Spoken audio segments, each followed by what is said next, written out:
곳이 없는데요. 먼저 요한복음 15장 13절을 한번 찾아볼까요?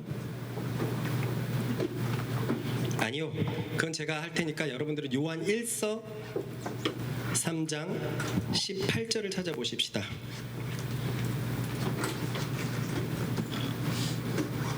3장 18절입니다. 먼저 요한복음 15장 13절을 읽어드릴게요. 따라해 봅시다. 사람이 친구를 위하여 자기 목숨을 버리면 이보다 더 큰 사랑이 없나니. 우리 18절 요한일서 3장 18절 같이 읽어주세요. 시작. 자녀들아, 우리가 발바닥으로만 사랑하지 말고 행함과 진실함으로 하자. 우리는 15장 오늘은 좀 설교가 짧을 거예요. 그래서 일부러 찬송도 좀 길게 하고 요한복음 15장을 싹 이렇게 살짝 훑고 가기 위해서 다시 한번 이 말씀을 준비했고요. 그렇기 때문에 내용이 그렇게 길지는 않을 것 같아요. 여러분 이제 저를 봅시다. 오늘은 말씀을 읽을 것도 없거든요. 성경 최고의 명령이 무엇입니까? 서로 사랑하라. 원래는 뭐였죠? 그와 똑같이 내 이웃을 사랑하라. 근데 예수님이 그 계명을 갱신하셨어요. 그래서 새 계명이라고 하였습니다. 새 계명은 뭐죠? 그런데 우리는 서로 사랑하라를 하면서 진짜 놓치지 말아야 할 게 있어요. 서로 사랑이 사실은 목적이 아니라는 거예요. 서로 사랑은 열매라는 거예요. 우리 계속 그걸 배우고 있어요. 요한복음 15장 포도나무의 비유에서 보면 서로 사랑은 목적이 아니라 열매입니다. 열매. 목적은 무엇일까요? 예수님을 사랑하는 것, 하나님을 사랑하는 것이에요. 그래서 나를 사랑하는 자는 내 계명을 지키리니. 목적이 나를 사랑하는 것이면 열매가 서로 사랑하는 것으로 나온다고 예수님이 계속 그렇게 말씀하시는 거예요. 따라해 봅시다. 목적은 하나님을 사랑하는 것이고, 서로 사랑함은 그 목적의 열매이다. 이것이 왜 중요하냐면요, 서로 사랑함이 목적이 되어버리면 이 명령을 성취하는 게 불가능해지기 때문에 그래요. 그런데 그것이 하나님을 사랑하는 결과, 곧 하나님을 사랑하는 것의 열매라고 생각한다면 그제서야 그 서로 사랑이라는 열매를 맺을 수 있다는 거예요. 쉽게 얘기해서 옆 사람을 오늘 남집을 사랑하기를 위해서 목적을 뒀다면 그것은요, 필연코 실패합니다. 그거는 결과여야 돼요. 열매여야 돼요. 여러분들의 목적은 하나님을 사랑하고 또 사랑하고 또 사랑해서 그 말씀 안에 거하려는 것, 그것 자체가 목적이 된다면 자연스럽게 열매를 맺게 될 것입니다. 그러니 서로 사랑이라는 것에 인풋을 꼽지 말라는 거예요. 그것은 열매로 드러나고 열매로 검증받는 거예요. 내가 오늘 집에 가서 내 배우자한테 잘해야지 목적을 두지 않고 주님을 정말 사랑하기 때문에, 더 사랑하고 싶기 때문에 저는 배우자에게 잘할 수밖에 없습니다 라는 열매로 접근한다면 하나님께서 내 사랑을 보시고, 내 중심을 보시고, 당신을 사랑하는 중심을 보시고 그 열매를 맺게 하실 것입니다. 아멘. 이게 비슷한 것 같아도 굉장히 다르거든요. 그러니까 옆 사람에게 알려주세요. 서로 사랑하는 것은 목적이 아니라 열매입니다.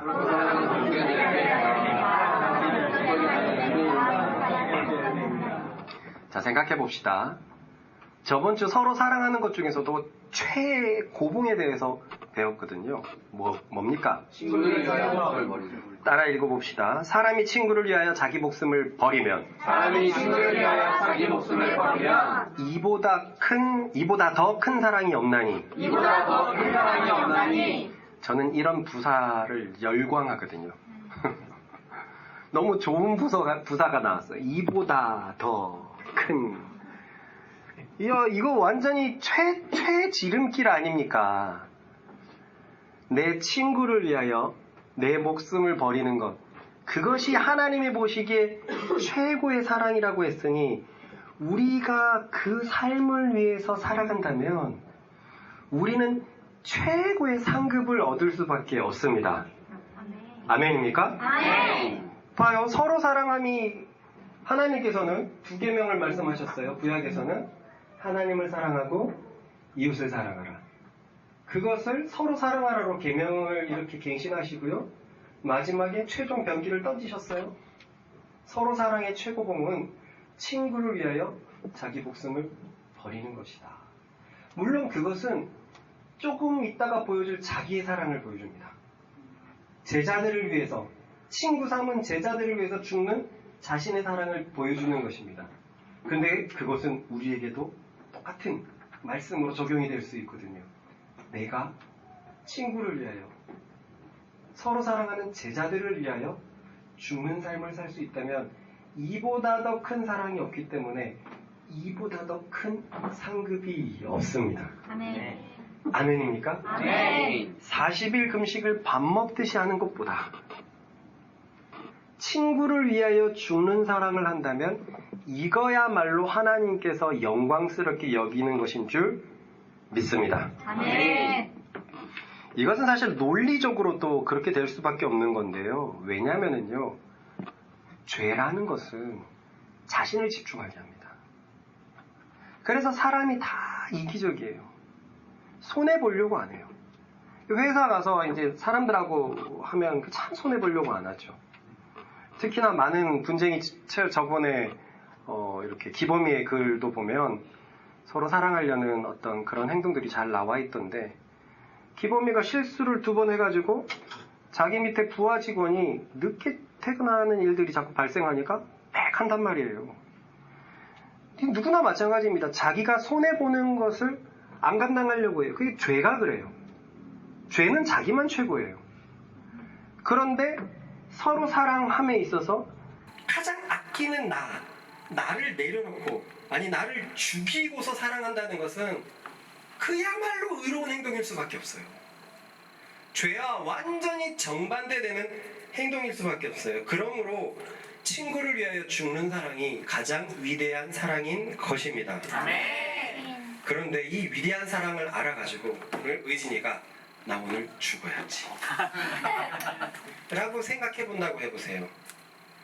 그래서 막 헌신하려고 하고 희생하려고 애써봅니다. 큰 집에 가가지고 바람이를 계속 돌봐주고 뭐 할 것 없나 계속 돌아보는데 희한하게 아무도 나의 이 고상한 노력을 안 알아줘요.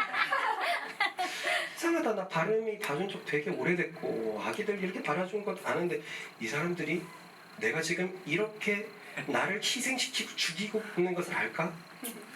나는 지금 이제 마감이 다가오는데 이거 너무 중요한데 그럼에도 불구하고 사랑하려고 이렇게 왔는데 이게 뭐지? 돌아오는 것은 뭐지? 전부 다 이거 다 겪어봤을 거예요. 우리의 타락한 육신이 이런 상황을 못 견디게 만들어요. 우리의 육신은 죄로 타락했잖아요. 야, 너 호구냐? 너 호구냐? 응? 너 언제까지 그렇게 할 거야? 언제까지 당하게 살 거며 언제까지 그렇게 살 거야? 육신이 끊임없이 나를 고소할 거예요. 야, 너 뭐하고 사는 거냐? 상대방의 문제를 들춰낼 거죠. 와, 씨. 나는 지금 4시간 아끼면서 이러고 있는데 민경 언니는 아까부터 누워서 뭐 하는 거야? 바람을 던져버릴라. 뭐 하는 거지? 상대방의 문제를 자꾸 내 육신이 보기 시작해요. 이거 좀 아주 극적으로 표현했지만 이거 다 겪어본 거잖아요. 내 힘으로 사랑하려고 하면 상대방의 문제가 보입니다. 그리고 대접받지 못하는 어떤 그런 것들이 더 커져버려요. 결국 서로 사랑하려고 했던 고상한 노력은 점점 무거워지고 아무런 성과 없이 놓게 돼요. 안희감만 못하더라. 우리는 이런 일을 얼마나 자주 경험하고 있습니까? 상대방에 대해서 얼마나 자주 포기하게 되었습니까? 그렇습니다. 타락한 육신 때문에 그 육신 속에 살고 있어서 우리 힘으로 헌신하는 것, 희생하는 것, 죽는 것 꿈에도 못 꿉니다. 그럼 어떻게 해야 됩니까? 따라해봅시다. 우리는 새로운 피조물이라는 것을 기억해야 된다. 기억해야 된다. 여러분, 우리가 지금 아까 방금 불렀던 이 말씀 찬양이 구절과 후렴과 그게 참 잘 맞아 떨어졌죠. 그래서 우리가 다 같이 후렴을 그러므로 우리가 이제부터는 어떤 사람도 뭘 따라요? 그러니까 세상이 말하는 대로 판단하지 않겠다는 거예요. 세상이 에이 쟤는 문제 있어 그렇게 안 보겠다는 거예요. 쟤는 부잣집이야 가까이 가야 돼 그렇게 보지 않겠다는 거예요. 많은 부모들이 아이들을 좋은 환경에 보내려고 하는 거 그렇게 하지 않겠다는 거예요. 우리는 이 배경을 알고 있단 말이죠. 그 고린도 교회에 바울이 선교 여행을 하러 떠났을 때 조심히 들어온 거짓 사역자들이 세상의 경력을 가지고 올라왔어요. 그 경력을 자랑하며 자기 자신을 높였어요. 그러면서 육신적으로 볼품없는 사도 바울을 욕하고 까내리고 비난하기 시작했습니다. 그는 약한 자야. 그는 겁쟁이야. 그의 육신은 얼마나 초라한가. 그는 가는 곳마다 문제를 일으키는 사람이야. 근데 고린도 교회의 입장에서는 그 말이 맞거든요.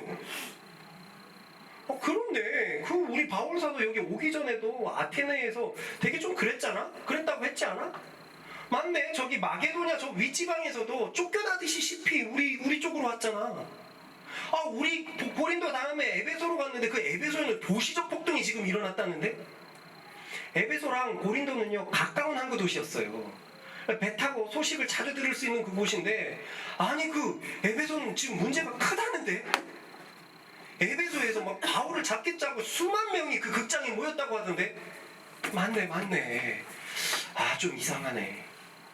그렇게 해서 고린도 교인들이 그만 바울을 떠나서 거짓 사도들을 높이기 시작했어요. 왜냐면 거짓 사도들은 외모가 수려했습니다. 일단 이 세상에서 외모가 수려하다는 것은 주어지는 장점이 진짜 많잖아요.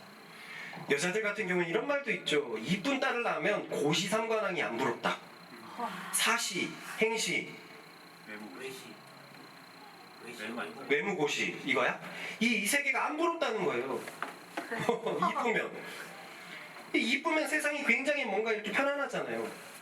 그런데 그 거짓 사도들은 외모가 괜찮았나 봐요. 풍채가 있었나 봐요.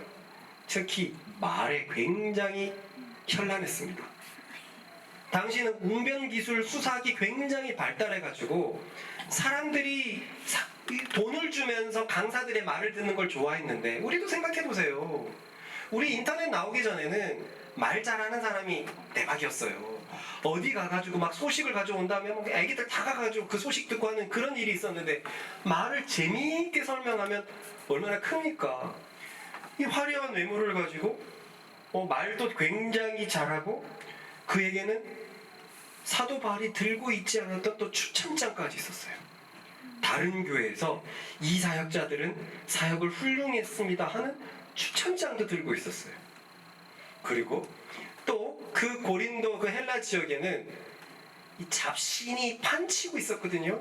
제우스고 뭐고 그래서 저 이데아의 세계, 영의 세계에 대해서 관심이 지대했었는데 그래서 고린도 교회가 방언에 그렇게 홀딱 빠져버렸었는데 세상에 알 수는 없지만 이 거짓 사도들이 그 영적 황홀경의 경험이 있다고 하니까 눈에 다 맞아 떨어지거든요. 저는 그것을 보면서 진짜 두려웠던 게 뭐냐면 몇 번이나 얘기했지만 이런 관점으로 내 주위에 있는 바울 사도를 나는 온전히 볼 수 있을까? 온전히 볼 수 있을까? 내가 그 동시대에 살았다면 나도 저 거짓 사도들의 말에 휘둘려가지고 야 제대로 목자 만났다. 이 사람들 맞다면 내가 여기에서 아주 성장하고 좋은 사람이 되겠다. 이렇게 생각하지 않았을까? 저 사도 바울을 판단하지 않았을까? 저는 이게 너무너무 두렵더라고요. 정말로 함부로 사역을 판단하지 말아야 되고 정말로 사람을 판단하지 말아야 되겠구나. 그래서 바울이 요 얘기를 한 겁니다. 나는 이제부터 아무도 육신을 따라 판단하지 않겠다. 왜냐하면 자기 자신도 예전에 육신을 따라 그리스도를 그렇게 판단했거든요. 가말리엘 문화생으로 그리스도가 예수라는 자가 이스라엘에서 나타난 그런 행동들, 그리고 결정적으로 그가 십자가에 달려 죽었단 말이죠. 율법에는 십자가에 달려 죽은 자를 저주받은 자라고 했는데 그것만을 보고 그리스도를 핍박하기 시작했단 말이에요. 예수의 사람들을 핍박하기 시작했는데 자신도 육신을 따라 그렇게 핍박했던 것을 철저하게 회개하고 반성하면서 이 사람은 결단을 한 거예요. 어느 누구도 세상이 바라보는 눈으로 바라보지 않겠다. 할렐루야. 아멘. 여러분, 새로운 피조물이라고 얘기했을 때 이걸 얘기하고 있는 거예요. 우리가 새로 변화돼서 우리는 사람들을 세상이 보는 시선으로 판단하지 않는 사람이 되었다는 거예요. 여러분들의 학교에서, 여러분들의 일터에서 누군가가 세상이나 업적 때문에 평가받는 거 그렇게 평가하지 않겠다는 거예요. 뭔가 커 보이고 교인 수가 많고 뭔가 유명한 강의들이 있고 그래서 유명하다 그렇게 판단하지 않겠다는 거예요. 육신을 따라 판단하지 않는 영에 따라 판단하는 우리들 되십시다. 아멘. 우리는 육신에 속해 있기 때문에 서로 사랑하려는 게 너무 어려운 거란 말이에요. 육신에 속해 있기 때문에. 그래서 우리는 육신에 따라 행동하는 것이 아니라 따라해봅시다. 영을 따라 행동해야 된다. 행동해야 된다. 영을 따라 순종을 할 때 우리는 열매를 얻을 수가 있어요. 아멘.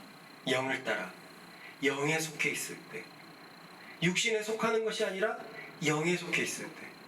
그래서 저는 로마서 8장을 보면서 영에 속한 사람들이 하나님의 자녀라는 말이 늘 궁금했거든요. 영에 속한 게 뭘까? 성령님께 속한 게 뭘까? 그래서 많은 사람들이 생각하는 것처럼 어떤 막 치유의 은사가 있고 막 계시의 은사가 있고 투시의 은사가 있고 그런 사람들이 뭔가 신령한 사람인가? 그런데요, 요한복음 15장에 이미 그게 답이 나와 있더라고요.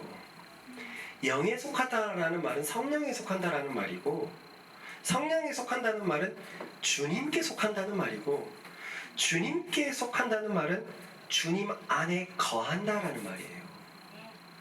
주님 안에 거한다. 우리 저번 주에 열매를 맺기 위해서 보았어요. 내 안에 거할 때 우리는 주님이 원하시는 서로 사랑의 열매를 맺을 수 있습니다. 네. 그러니까 이게 참 재밌는 게 메비우스의 띠가 뭔지 압니까? 뭔가 이렇게 꼬여 있는 건데 메비우스의 띠를 따라가면 끊임없이 이렇게 마침이 없이 계속 가게 되는 거예요. 신비하게. 그래서 메비우스의 띠라고 하는데, 내가 서로 사랑해야지. 서로 사랑하려면 주님 안에 거해야지.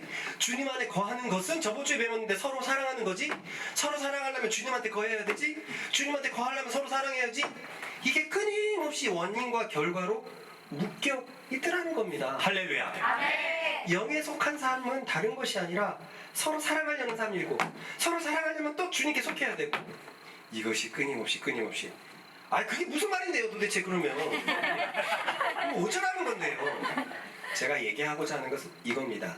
따라해봅시다. 서로 사랑하려고 노력해 보면 주님 안에 거하는 것이 무엇인지 경험할 수 있다. 주님 안에 거하는 것이 무엇인지 경험할 수 있다. 서로 사랑하지 않는다면 이 방법을 몰라요. 말로만 듣고 있다면 속는 거예요. 근데 서로 사랑하려고 하면 주님 안에 거하지 않고서는 도저히 이게 내 힘으로 안 되거든요. 그래서 주님을 더 사랑하고 더 바라보게 되고 주님의 더 긍휼함을 구하게 되고, 근데 또 주님의 긍휼함을 구하려면, 주님 안에 거하려면 서로 사랑해야 된다니까 또 노력하게 되고, 이런 선순환 구조가 계속 되는 것. 그러니까 서로 사랑하려고 하는 사람은 더 주님 안에 거하게 되고, 더 사랑하려고 하고 더 주님 안에 거하려고 되고, 그래서 서로 사랑하는 사람만이 이 맛을 아는 것입니다. 아멘. 여러분, 우리 아까 요한일서 3장 18절 읽었거든요. 유명한 말씀입니다. 자녀들아, 우리가 말과 혀로만 사랑하지 말고 행함과 진실함으로 하자. 그런데요, 16절부터 쭉 읽어볼까요? 16절부터요. 시작. 그가 우리를 위하여 목숨을 버리셨으니 우리가 이로써 사랑을 알고 우리도 형제들을 위하여 목숨을 버리는 것이 수도. 마땅하다. 자, 아까 제가 읽었던 예수님의 그 사랑을 똑같이 얘기하고 있어요. 제가 읽은 거는 사람이 친구를 위하여 자기 목숨을 버리면 이보다 더 큰 사랑이 없다고 했는데 그 제자가 똑같은 말을 하고 있어요. 다시 한번 16절요. 시작. 그가 우리를 위하여 목숨을 버리셨으니 우리가 이로써 사랑을 알고 우리도 형제들을 위하여 목숨을 버리는 것이 마땅하니라. 똑같은 말입니까? 네. 근데 그 형제를 위하여 목숨을 버리는 것에 대해서 17절에 뭐라고 얘기하고 있습니까? 시작. 누가 이 세상의 재물을 가지고 형제의 궁핍함을 보고도 도와줄 마음을 갖으면 하나님의 사랑이 어찌 그 속에 거하겠느냐. 계속요. 자녀들아, 우리가 말과 혀로만 사랑하지 말고 행함과 진실함으로 하자. 이것은 우리가 전에 찾아본 야고보서, 야고보 장로 말도 똑같아요. 사랑한다라고 말만 하고서 네가 덥게 해라, 평안히 해라, 맛있는 거 집에서 만들어 먹어라. 돈이 없는 사람에게 무슨 소리 하는 겁니까? 그래, 나는 행함으로 내 믿음을 보여주겠다. 근데 거기에서의 행함도 가난한 자들을 향해서 실제적인 도움의 손길, 재물을 주는 것을 얘기하고 있었는데 여기서도 형제를 위하여 목숨을 버리는 것을 뭐라고 얘기를 하고 있어요? 이 세상의 재물을 가지고 형제의 궁핍함을 보고도 도와줄 마음을 닫으면 하나님의 사랑이 어찌 그 속에 거하겠느냐? 사실요, 가난은요 그 사람의 문제죠. 뭐 어떻게 논할 수 없어요. 그 사람의 문제입니다. 그 사람이 게을러서 그래요. 그런데 그렇다고 그것을 그냥 둡니까? 그 사람의 문제이기 때문에, 그 사람의 게을름이기 때문에, 야, 네가 가난해서, 네가 가난한 것은 네가 게을러서 그래. 나처럼 부지런했어봐. 이것이 세상 사람과 다를 바가 뭐가 있습니까? 주님으로 인해서 충성하고 근면의 열매가 맺으면 우리가 해야 될 것이 무엇입니까? 왜 형제를 도와주는 것에 대해서 목숨을 버린다라는 표현까지 하고 있습니까?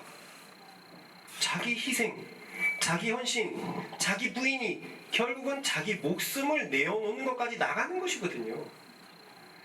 그러니까 가난한 사람을 위해서 도울 마음이 없는 사람은 사랑의 사자도 꺼내면 안 됩니다. 사랑의 사자도 꺼내면 안 됩니다. 희한하게 신약 성경에 서로 사랑에 관련해는 다 재물이 연결되어 있어요. 돈이 가는 곳에 마음이 가거든요. 돈이 안 가면서 어떻게 서로 사랑한다고 얘기할 수 있죠? 그런 성경 찾아와 보세요. 찾아와 보세요. 결국 서로 사랑하려고 노력하고 순종하는 사람들이 주님 안에 더 거하게 되고, 주님 안에 말씀 더 거하게 되고, 이런 말씀들을 보면서 다시금 또 서로 사랑하려고 하고, 서로 사랑하려고 실제적으로 도와주는구나, 그렇게 하게 되고, 도와주려다 보니까 또 힘들고 내 거는 부서지는 것 같은 어떤 고소가 올 때 다시금 또 주님을 붙잡고, 이런 선순환 구조가 계속 가면서 나는 깎이다가 마침내 예수님처럼 되는 거예요. 아멘. 주의 이름 높이며, 후렴이 뭡니까? 하늘 영광 다 버리고 가장 낮은 곳으로 오신 그 주님이 우리 보고 뭐라고 합니까? 너도 그와 같이 살아라. 바울이 예수님을 쫓고 얻은 게 뭐가 있어요? 세상적으로 하나도 유명한 사람이 아니에요. 교회 안에서만 유명하지. 바울은 가말리알 문해성이, 우리로 치면 서울 법대 수석처럼 있던 그 사람이라서 앞날이 짱짱하고, 막 고관들이 내 사위 내 사위 하라고 막 소개시켜줄 게 뻔하고, 그래서 어떤 학자들은 그가 사내들인 공의원이었을지도 모르겠다라고도 표현하고, 그런데 나도 아주 열정도 다 대단해가지고 이스라엘의 법도를 막 흔드는 그 예수 무리들을 처단하려고 저까지 가고 외국까지 가고, 그러다 예수님 만났는데 예수님 만나갖고 주어진 삶이 뭔데요? 우리가 고린도 후서에서 만나는 바울의 고난이 무엇이었는데요? 어떻게 저렇게까지 살 수 있을까? 제가 그랬죠. 우리는 아무도 그 삶을 몰라요. 왜냐하면 바울처럼 그렇게 복음을 전하지 않거든요. 왜냐하면 우리는 바울처럼 그렇게 사랑하지 않거든요. 근데 바울처럼 사랑한다면 그 삶은 우리에게 따라올 수밖에 없어요. 아주 고난이고 고통인 삶이지만 예수님과 똑같은 삶 말이에요. 그런 삶에 처했는데도 바울은 끝까지 주 예수께서 받은 그 고난에 참여하고 싶다. 고난에 참여하고 싶다가 도대체 어떤 겁니까? 진짜 사랑하면 가능한 거잖아요. 내 아내가 너무 고통스럽다면 그 고통에 내가 같이 참여해가지고 그 마음을 위로해주면 얼마나 그게 되겠습니까? 바울은 그렇게 했다는 거예요. 예수님의 그 고난에 참여해서 결국 그렇게 떠돌이처럼 다니다가 네로 황제의 전설의 그 역사에 의하면 네로 황제에 순교당했는데 바울에게 남는 게 세상적으로 뭐가 있죠? 저 거짓 사도들은 끝끝내 저 봐라. 황제들에 의해서 그냥 죽은 개 목숨이다. 그런데 2000년 역사 속에서 가장 기독교에서 빛나는 인물이 되지 않았습니까? 기독교를 창시한 사람이 바울이에요. 예수님이 와가지고 말씀했던 것을 신약으로 다 엮어버려가지고 우리에게 신약 성경을 준 사람, 구약을 신약의 새 언약으로 만들어낸 사람이 바울이란 말이죠. 천국에 가가지고 가장 빛나는 곳에 있는 그 사람일 겁니다. 그 사람. 실제로 복음을 전하니까, 실제로 사랑하려고 하니까 그런 삶을 살았어요. 그런데 거짓 사도들은 그 삶을 조금도 모르죠. 그렇게 사랑하지 않으니까, 그렇게 복음 전하지 않으니까 어떻게 자기 동족이 구원받으면 자기가 지옥 가도 된다라고 얘기할 수 있어요. 저는 아직도 이해 못하겠어요. 아직도 그 말 못하겠어요. 영원히 지옥 가는 건데 어떻게 그렇게 할 수 있어요? 누군가가 그걸 보고 많은 사람들이 우리 목자가 떠오른다라고 써놨더라고요. 너무 민망했어요. 누군가는 목자의 꿈을 떠올리더라고요. 그 영적인 꿈. 저는 지옥에 가도 우리 제자들은 천국에 가게 해주세요. 여러분, 근데 큰 차이가 있어요. 무슨 차이가 있냐면 저는 이미 지옥에 떨어지고 있는 마당이었기 때문에 주님, 제 제자들은 안 됩니다. 그렇게 기도했던 거예요. 안 떨어지고 있다면 그 기도 안 했을 거야. 떨어지고 있으니까 저 사람들이라도 이렇게 한 거지. 저는 그렇게 생각하지 않아요. 이거 꼭 한번 바로 잡아야 되겠다. 어디 나를 바울과 같은 승부하며 올려놓으려고 합니까? 전 그 고난의 고자도 모르거든요. 기억자도 모르거든요. 왜? 그만큼 예수님을 사랑하지 않아서 그만큼 예수님을 못 전하는 거예요. 그렇습니다. 사랑은 행하는 사람들이 주님께 더 속하게 되어 있고 마침내는 가장 큰 열매를 거머쥘 줄로 믿습니다. 아마 천국의 가장 빛나는 면류관은 친구를 위해서, 성도들을 위해서 진짜 목숨을 내놓은 사람들, 그 사람들이 갖고 있는 영광의 면류관이 부어지지 않을까. 그런데 우리는 그게 순교가 다가 아니라는 걸 사도 요한을 통해서 봤어요. 가난한 사람을 위해서 내 것을 계속 내어주는 우리 그런 자들 되십시다. 최근에 우리는 우리 몸의 한 형제에 대해서 큰 문제를 듣게 되었죠. 그 문제를 들었을 때 저마다 많은 생각을 하게 되었을 것입니다. 하나님이 주시는 생각도 있고 내 육체가 주는 생각도 있을 거예요. 하나님이 주는 생각은 그의 아픔, 도대체 왜 이렇게까지 됐나? 그 가정의 아픔, 연희와 서로는 어떡하나? 그리고 죄의 참혹함. 이야, 진짜 무섭네. 이 두 번째 빚의 발단은요, 이 탈모를 좀 이렇게 방지하려고 한의원에 간 300만 원인데 그 300만 원이 결국에는 7,000까지 이렇게 불어났어요. 이해가 할 수 없는 돈인데 장들하고 몇 번이나 맞춰주면서 명확하게 설명이 됐어요. 명확하게 설명이 됐습니다.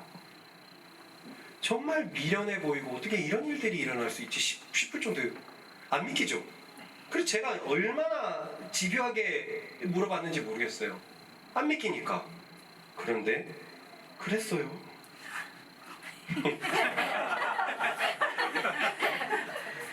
그러니 와, 불쌍해지는 거예요. 저 인생은 왜 저렇게 불쌍한가? 성덕이의 인생이 너무 불쌍하고 오버랩되는 서로를 볼 때마다 짠하고 아무 말 못하고 있는, 든든히 버티고 있는 연희가 짠하고 그냥 너무 그랬습니다. 육신이 주는 생각은 어떨까요? 딱딱해지죠. 도대체 무슨 생각을 하면서 살아가냐? 어디에 돈을 썼길래 이게 가능한 일이냐? 얼마나 방탕하기에 이런 문제가 또 재발이 되는 거냐? 그를 비판하게 되고 마음이 딱딱하게 됐을 거예요. 아마 여기 있는 사람 모두가 이 두 생각을 다 경험했을 것 같아요. 저에게도 분명히 그랬거든요. 무엇보다 제일 우려가 되는 것은 또 재발을 하는 거 아니야?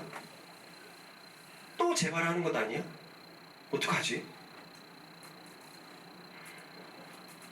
그런데 재발이 된다면 우리 교회는 또 품어줄 거예요. 그건 예수님의 방법이니까 그랬어요.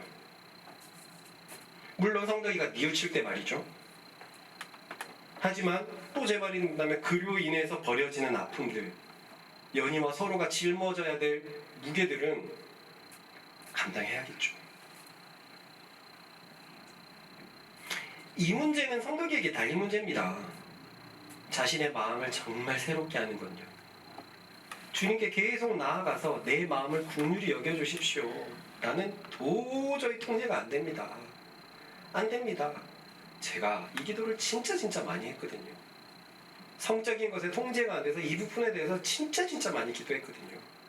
계속 나아가야 돼요. 끊임없이 자기 자신을 부인하면서 저는 안 됩니다, 주님. 저로서는 아무것도 할 수가 없습니다.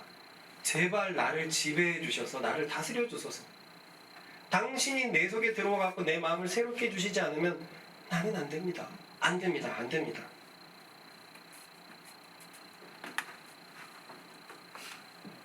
이 부분은 성덕이에게 달리는 문제예요. 그런데 하나님은 이 문제를 성덕이에게서만 찾지 않을 거예요. 성경을 보십시오. 그런 문제가 누구 개인에게만 찾는지. 우리에게는 무엇을 찾으실까요? 그래, 그래서 너는 어떤 사랑을 했니? 그래서 너는 그를 얼만큼 지지해 주고 그를 도와주었니? 이 세상의 재물을 가지고 너는 얼마나 그의 마음을 위로해 주었니? 나머지에게 바라시는 것, 하나님이 바라시는 건 이 부분입니다. 그의 문제는 그의 믿음의 싸움이고 우리는 이것을 가지고 사랑의 싸움으로 들어가야 돼요. 그러니 우리는 판단은 주님께 맡겨놓고 사랑하는 것에만 집중하는 우리들이 되십시다. 아멘. 잊지 말아야 할 게 있어요. 교회가 나서서 도와주고 이렇게 하는 일들은 우리가 하나님을 위해서 하는 행동이라는 거예요. 사람을 위해서 하는 행동이라고 생각하지 마세요. 왜 내가 헌금을 내고 그것에 대해서 내가 보상받으려고 합니까? 공로주의입니까 우리? 구제 헌금은 사람을 위해서 하는 게 아니라 그랬어요. 구제 헌금은 하나님을 위해서 그분의 사랑이 나를 긍휼히 여기셨기 때문에 구제 헌금 하나님께 될 때 그 하나님이 이 사역자들을 통해서 사용하시는 거예요. 사도행전에 보면은 사람들이 사도들의 발 앞에 하나님 앞에 예수님 앞에 사도들은 예수님과 같은 존재였기 때문에 예수님 앞에 내놓았을 때 그건 예수님께 드린 헌금이었어요. 그리고 나서 그거 집행은 사도들에게 다 맡기는 거고 나중에 집사들에게 이렇게 넓혀 나갔던 것이죠. 그러므로 우리가 무언가 우리가 낸 것에 대해서 주권을 갖는다면 여러분 명심하십시오. 내가 했던 선의의 행동들은 완전히 날아가 버립니다. 선의 행동들은 완전히 날아가 버립니다. 우리는 하나님을 위해서 선한 행동을 하는 것이지 이웃을 위해서 선한 행동이 어떻게 보면 아닌 거예요. 그거는 열매지 목적이 아니라는 거예요. 이해가 가십니까? 네. 다시 한번 최고의 사랑에 대해서 생각해 봅시다. 간단한 두 문장입니다. 나는 죽고 그가 사는 것. 그죠? 여기서 그는 친구라는 것을 우리가 발견했어요. 그 친구는 세상 사람이 아니었습니다. 그 친구는 서로 사랑을 하려고 하는 한 성도, 한 제자들을 말했어요. 그를 위해서 내가 죽을 때 그것을 하나님이 보실 때는 최고의 열매로 받으신다. 그러니 따라해 봅시다. 최고의 사랑은 내가 죽고 친구가 사는 것이다. 친구가 사는 것이다. 그러니 내가 죽는 것에 방점을 찍지 말고 그러니 내가 죽는 것에 방점을 찍지 말고 그가 사는 것에 방점을 찍자. 그가 사는 것에 방점을 찍자. 안 따라해도 돼요? 내가 손해보는 것에 방점을 찍지 말고 그를 살리는 것에 방점을 찍읍시다. 내가 희생하고 헌신하는 것에 방점을 찍지 말고 그를 그리스도의 사랑에 담가두는 것에 방점을 찍읍시다. 아멘. 그래서 장들은요 성덕이의 원금을 다 갚는 것에 모두가 마음을 모아서 결정을 했어요. 현재 성덕이의 빚 원금은 바이크를 팔았을 때 9천만 원이에요.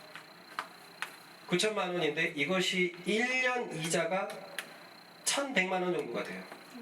5년에 갚는다고 하면은 이자만 2,500이었나? 3,500이었나요? 3,000 얼마인가 그래요. 그래서 5년에 갚으면 1억 2,500만 원이 돼버립니다. 5년에 갚으면. 그러니 교회는 이 원금을 빨리 해결해야지. 빨리 갚아도 5년에 갚는 게 진짜 무리잖아요. 5년에 갚으면 매달 200씩 갚아야 돼요. 무리거든요. 그렇게 해도 이자가 3,000 얼마, 3,500 정도가 되니까 이거는 원금부터 갚아야 되겠다. 성덕이가 2030에 낸 헌금이 2,300이에요. 어쩔 수 없이 그거는 여기부터 막아야 됩니다.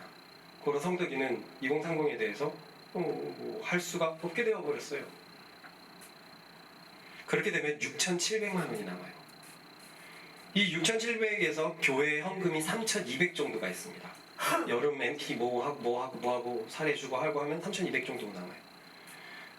그래서 3,200을 내면 3,500이 남죠, 원금이. 동현이의 가용 자산이 2,300이래요. 그렇게 되면 1,200이 남습니다. 우리가 모은 2030에서 1,200만 빌리려고 해요. 이 1,200은 아주 빠른 속도로 갚을 수 있는 금액이기 때문에 그렇게 갚으려고 합니다. 그렇게 하면은 원금은 한 번에 다 갚아줘요. 아주 한 번에 그냥 싹 갚아줘 버려요. 이렇게 되면 5년에 갚아도 나갈 이자 3,500이 갚아지는 거예요. 10년에 갚으면 한 이자가 5,000 정도 되지 않을까요? 갚아지는 거예요. 물론 이것을 그냥 줄 수는 없는 거예요. 교회는 옛날부터 이런 부분에 대해서 5%의 이율을 정해놨어요. 예전부터. 그래서 여기에서도 5%의 이율을 적용할 것입니다. 아주 약간의 페널티죠.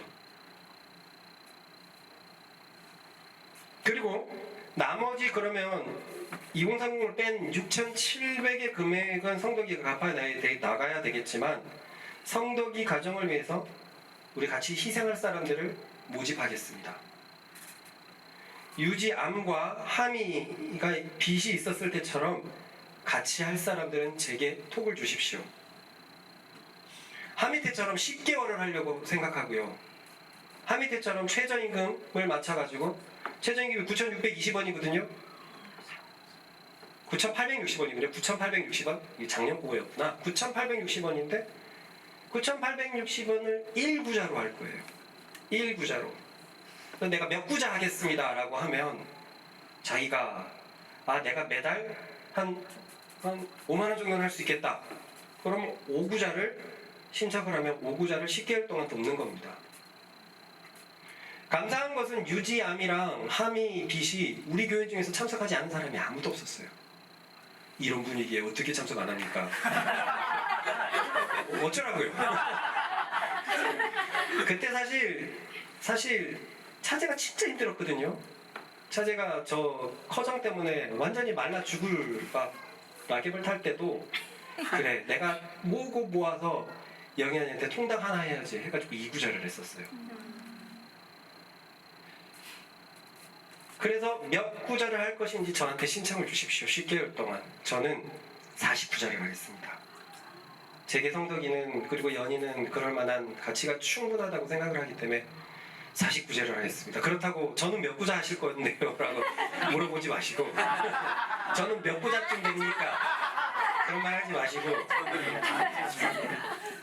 하미 때 29자를 했는데 이번에는 액수도 크고 해서 49자를 하겠습니다. 문제는 다비다회와 중복된다는 건데요. 이로 인해서 다비다회를 중단하도록 하겠습니다. 잠시. 왜냐하면 다비다회에 도울 사람이 안 남았어요. 세이만 남았는데 세이는 계속 취직을 두들기고 있기 때문에 뭐 될 수도 있고 안 될 수 있지만 세이랑 아기들밖에 없고 모인 금액이면 올해 다 갑니다. 올해 다 가요. 그래서 다비다회는 멈출게요. 좀 더 마음을 편하게 해드리겠습니다. 만약 그 금액이 너무 크다. 그래도 금액이 모인 금액이 너무 크다. 50%로 묻겠습니다. 성덕이가 갚아야 될 6,700에서 50%를 우리가 갚는 것으로 하고 클 경우에 50% 넘는 금액은 그것에 맞춰서 구자를 내가 다 수정해서 다시 보내드릴게요. 그거는 성덕이가 충분히 짊어져야 될 짐이라고 생각하기 때문에 그렇습니다. 이것도 우리가 예전에 약간의 룰을 만들었어요. 아픈 경우, 암이나 그랬을 때는 본인이 감당하는 것은 3분의 1, 교회가 3분의 1, 교인들이 3분의 1을 했었어요. 그런데 이 부분은 그것과는 다르잖아요.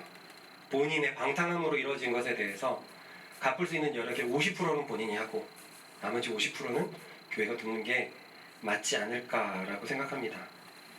이렇게 한다고 해도 매달 100만 원씩 한 4년 정도 나가거든요. 매달. 그리고 그 말한 것처럼 제자훈련에서도 수제공에서도 내려가고 교회 일에서도 내려가고 무엇보다 2030이 매우 불투명해졌어요. 열심히 뭘 해본다 하지만 정말 쉽지 않은 일일 거예요. 이런 상황에서 2030을 하려면 10년 동안 진짜 먹을 것 마실 것에 대해서 극심한 다이어트가 있지 않고서는 불가능하지 않을까. 그런데 이 문을 열 수는 없습니다. 이 문을 열 수는 없어요.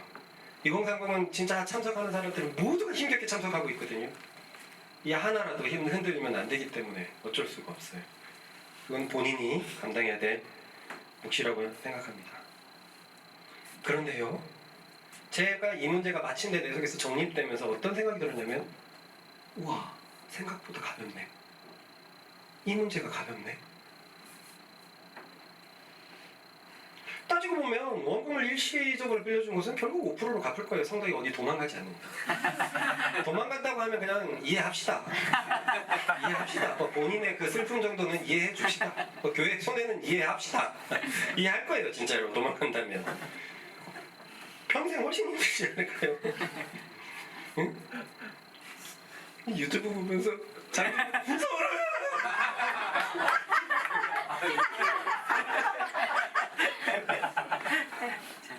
그리고 또 나머지 그 6,700에 대해서 나머지가 힘을 내주면 생각보다 할만해요. 원금과 이자가 다 따지면 5년에 갚아지는 게 1억 2,500인데 우리의 마음이 커서 50%를 지원하게 되면 3,350만만 갚게 되어서 사실상 짐이 4분의 1이 돼요. 자기가 짊어져야 될 짐이. 야, 이것은 성덕이 가정에 얼마나 빛을 비추겠습니까? 성덕이가 계속 판단되는 마음이 계속 올라옵니까? 연희를 보십시오. 연희를 보십시오. 또 따지고 보면 개인들 각자는 그렇게 높지 않아요. 그죠? 개인들 각자는 높지 않아요. 교회가 원금 갚는 거지 여러분들이 원금 갚는 거 아니지 않습니까? 그냥 냈을 것 조금만 줄이면 되는 거예요. 그런데 별로 그렇게 힘을 안 모으는 것 같은데 개인으로 보면 일이 4분의 1이 가벼워지는 게, 야, 이게 함께하는 것의 힘이구나. 이게 함께하는 것의 힘이구나. 결국 죄의 정욕들 그리고 어떤 마귀의 흔들림은 우리 안에 계속 가난한 자들을 두게 만들려고 하는데, 이 과정은 또 하나님께서 우리에게 시험하시는 과정이라고 생각해요. 요한 사도는 말과 혀로 사랑하지 말래요. 행함과 진실함으로 사랑했고, 그 바로 전 구절이 가난을 향해서 이 세상의 재물을 가지고 도와라 라고 하는 구절이었습니다. 위에도 말했지만 사랑을 해보려고 해야지 우리는 주님 안에 더 거하게 되고 자신의 부족함을 계속 깨닫게 되고, 그래서 주님의 사랑을 갈망하게 됩니다. 평생 이런 소진되는 삶을 살고 싶어요. 조금씩 그런 생각이 들어요. 이렇게 한 가정 한 사람 한 가정을 살리는 일이 우리 교회에 계속 있었으면 좋겠다. 계속 있었으면 좋겠다. 신앙이 좋아지는 사람들은 누군가를 충분히 챙겨줄 수 있는 사람이 되고, 우리 안에 문제가 있거나 이제 새로 들어와갖고 막 2, 3년 열심히 해갖고 제자인데 그런 문제가 드러나거나 계속 소진되는 사람. 여러분, 교회 헌금 남아서 뭐 할까요? 우리들 돈 남아서 뭐 할까요? 재물을 예수님께서 뭐라고 하라 했습니까? 재물을 가지고 친구를 사귀라고 하지 않았습니까? 이러한 기회는 교회가 열매를 맺을 수 있는 아주 좋은 기회인 줄 믿습니다. 아멘. 우리는 함의의 일을 기억하거든요. 다들 여기 있는 사람들은 자기가 얼마큼 함의를 도왔는지 잘 기억이 안 날 거예요. 근데 나중에 제가 함이나 영현이한테, 함이랑 병원이한테 또 그 명단들을 이렇게 도왔다.